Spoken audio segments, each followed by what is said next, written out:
Mia, der skal lade fremtidsudvalget, der skifter først, og det er til den tidligere formand Sten Revsbæk. Lad os se, hvad han har at finde på.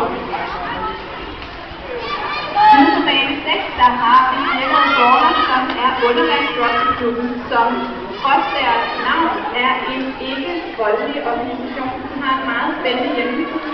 Brawlers.dk, så vi kan gå ind og tjekke ud, den er meget, meget fint.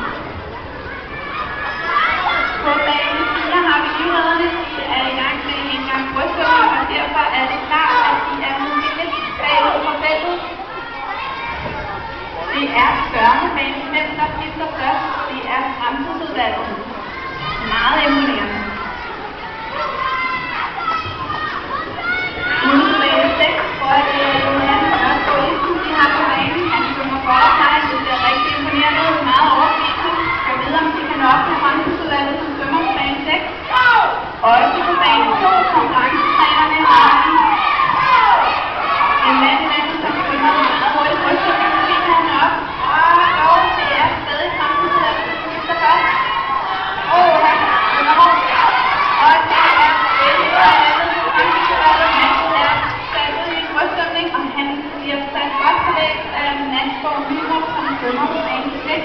Som er fra undervandsrugbyklubben.